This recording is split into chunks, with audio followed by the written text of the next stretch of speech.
বিসমিল্লাহির রহমানির রহিম। আমি নাম বলুন।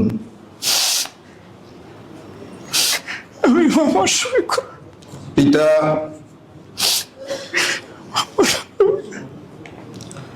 যাকে বাংলাদেশ জামাত ইসলামীর যাকে বাংলাদেশ জামাত ইসলামী আমির নির্বাচিত করা হইয়াছে,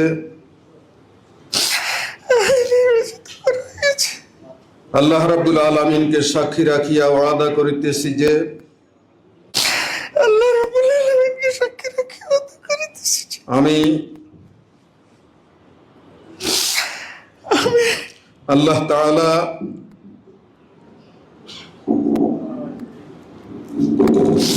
আল্লাহ তাআলা ও তাহার রাসূল সাল্লাল্লাহু আলাইহি ইসলামের আদেশ পালন ও তাহার রাসূল সাল্লাল্লাহু আলাইহি সাল্লামের আদেশ পালন ও আনুগত্যকে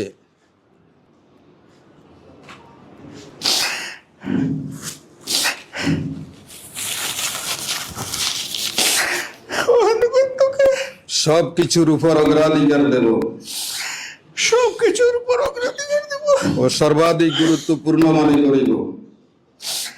ও সর্বাধিক গুরুত্বপূর্ণ মনে করব। ভাই, তাদের বড় চিন্তাটা কি জানেন? এখন সামনে যদি কোনো কারণে জামাত ইসলাম ক্ষমতায় চলে আসে, মহাবিপদ তো মহাবিপদ। বিপদ কোন দিক দিয়ে জানেন?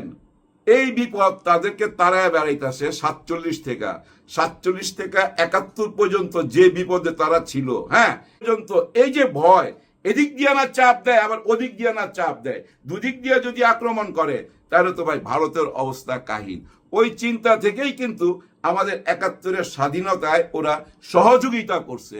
আমাদের দেশ স্বাধীন হওয়ার পর ওরা চিন্তা মুক্ত হুঁশ হবে যে ভাই বিটলামি কইরা লাভ নাই। একজন শেখ হাসিনার জন্য, একজন কামালের জন্য, একজন ওবায়দুল কাদিরের জন্য, বা একজন ওই যে ছাত্রলীগের সাদ্দামের জন্য 18 কোটি মানুষের সাথে ভেজাল কইরা লাভ নাই। বিপদ আসতে পারে, ভবিষ্যতে মহাবিপদ আসতে পারে। কারণ কি জানেন?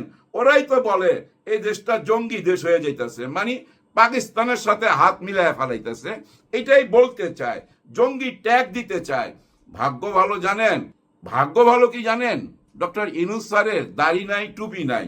দাড়ি টুপি থাকলে যেভাবে জঙ্গি জঙ্গি বলতেছিল পুরা বাস্তবায়ন কইরা ফেলাইতো। যাই হোক, ওই জঙ্গি নাটক বেশি দিন চলবে না।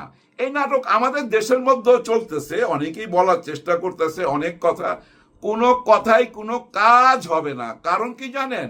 মানুষ বুঝতে শিখে গেছে, তো মানুষকে বেকুব ভাবার কোনো কারণ